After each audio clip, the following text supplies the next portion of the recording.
सरकार ने महिलाओं के उत्थान के लिए, महिलाओं की सशक्तिकरण के लिए और महिलाओं को आगे बढ़ाने के लिए जो स्वयं सहायता समूह की स्कीम चलाई, इससे महिलाओं के अंदर शक्ति आई है, महिलाओं का मनोबल बढ़ा है, महिलाएं काफ़ी अग्रसरी हुई हैं, महिलाएं का विकास हो रहा है। लेकिन इसी संक्षेप में मैं ये बताना चाहता हूँ, मेरा एक अपना सर्वे है कि सरकार ने जो स्वयं सहायता समूह, महिला स्वयं सहायता समूह और समूहों को जो वरीयता दी है, वो एक बड़ी अच्छी सरकार की स्कीम है। लेकिन महिलाओं के समूह को जो है बैंक तक ही सीमित रखा जाए तो इसके परिणाम अच्छे आएंगे। जैसे बैंक से वो उनके धन जो मुहैया कराया जाता है, वो बैंकिंग से धन मुहैया करा के उनको अन्य स्कीमों में या अन्य योजना वो चलाएं, ये उससे लाभ हो समूह को। लेकिन जो समूहों को जैसे गांव पंचायतों में है, कोटे का प्रभार दिया गया, शौचालय के साफ सफाई का प्रभार उनके जिम्मे किया गया, या और जो गांव सभाएं की योजना है, जो एकल योजना है, उसमें कामयाबी नज़र नहीं आ रही है। जैसे किसी ग्राम पंचायत में कोटे का प्रभार दे दिया गया तो स्वयं सहायता समूह में 11 सदस्य हैं, तो किसी के नाम लाइसेंस बन गया तो वो अपना ही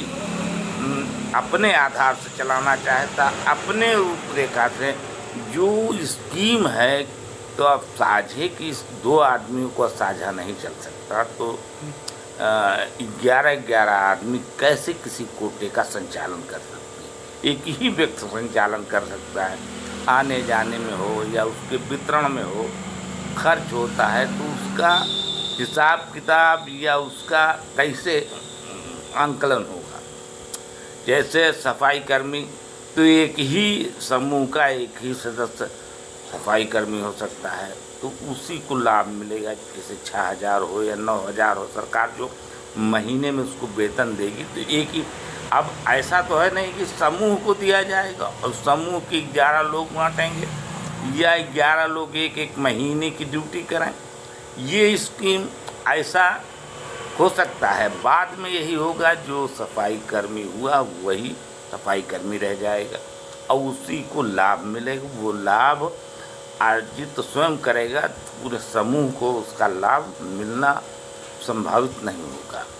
और उस समूह को लाभ समूह को नहीं होगा, एक व्यक्ति को हुआ। ऐसे कोटा दे दिया गया, किसी के नाम लाइसेंस एक व्यक्ति के बना है तो अपने लाइसेंस के ही हिसाब से अपना चाहता है कि हम इसका लाभ या जो नुकसान हो सारा हम सहन करें, हमको मिले। तो अब दौड़ने धूपने में या वो बता रहे हैं कि जैसे कई जगह का ये हम सुनने में आया, कई जगह ये जानकारी की गई तो पता चला किसी कोटेदार ने कहा समूह के जिसके नाम लाइसेंस बना कि हमारा इतना रुपया खर्च होगा, वो कौन देगा? तो खर्च कहाँ हुआ, लेकिन खर्च होता है। सरकारी आधार पर खर्च नहीं है लेकिन खर्च होता है, ये सभी को मालूम है। हर काम में खर्च होता है, तो ये कैसे चल पाएगा? उन समूहों के बीच में कोई संतुलन नहीं बन पा रहा है। तो इस कारण समूह में विघटन और समूह में आपसी तालमेल बिगड़ रहा है। तो ऐसी योजनाओं में समूह को न सम्मिलित किया जाए तो ठीक होगा। लेकिन ये कि अपनी राय है, अब सरकार की योजना का सरकार वो जानती है, सरकार का। लेकिन ये कि ये देखने को मिला है कई जगह, कई समूहों में ये सफाई कर्मी रख दिया गया समूह का एक व्यक्ति, तो वो ये चाहता है कि हम ही रहें, तो उसमें एक विघटन, एक बिखराव, एक आपसी तालमेल में बिगाड़ पैदा होता है। तो वो स्थिति आई है कई समूहों में, देखने में ये स्थिति न आई है और देखा गया है कि ऐसा ही हो रहा है। तो ऐसा हो रहा है तो उससे लाभ न होकर हानि हो रही है। समूह आपसी विवाद होगा, समूह के अंदर समूह जिस तरह प्रचलित होना चाहिए, जिस तरह समूह काम करना चाहिए, निष्क्रियता आएगी। तो जब निष्क्रियता आएगी तो समूह कहाँ आगे बढ़ेगा। जबकि बैंकिंग व्यवस्था जो है, बैंकिंग व्यवस्था से वो पैसा निकाल कर कोई ऐसा कारोबार प्राइवेट करें जिसमें लाभ हो, समूह के खाते में जाए, वितरण हो, इतना लाभ हुआ है। या जैसे आपस में लेन देन होता है, काम चल गया, ब्याज लगाया समूह ने, एक अपना उसका प्रपोजल होता है, उस आधार पर समूह में कितना लाभ हुआ सब में बढ़ता है, तो उससे लाभ हो। लेकिन ये जो स्कीमें हैं, जो इस योजनाओं में हो, इसमें विघटन नज़र आता है। इसमें लाभ नहीं बल्कि समूहों के अंदर बिगाड़ नज़र आ रहा है। देखने में ऐसा मालूम हुआ है, कई जगह समूहों की जानकारी मिली है। ये एक जगह की बात नहीं है, पूरे प्रदेश में है, देश में समूह चल रहे हैं, लेकिन कहीं कहीं चल रहे हैं, लेकिन कहीं कहीं इसका नुकसान भी नज़र आ रहा है, इसके विघटन भी नज़र आ रहा है। निष्क्रियता लोगों में आ रही कि एक आदमी लाभ उठा रहा है।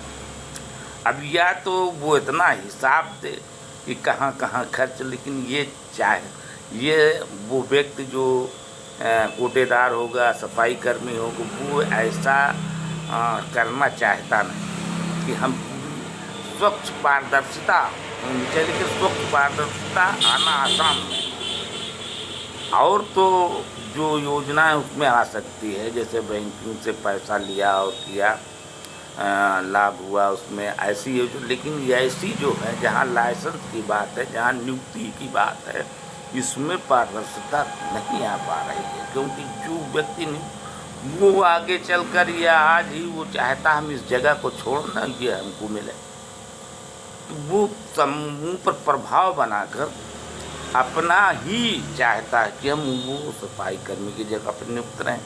कोटेदार जो होगा वो चाहेगा कि हम ही कोटा चलाएं। तो इस प्रकार से ऐसा है समूह में। अब इस पर सरकार क्या करती है, क्या निर्णय, लेकिन ऐसी घटनाएं हो रही हैं, ऐसा जानकारी मिल रही है, ऐसी स्थिति बनी हुई है। तो इस पर सरकार को ध्यान देना चाहिए किस प्रकार से ये जो है पारदर्शित होनी चाहिए। तो इस प्रकार से सरकार को इस पर ध्यान देकर कोई आंकलन या कोई निर्णय लेना चाहिए, किस प्रकार से ये संतुलित रहेगा।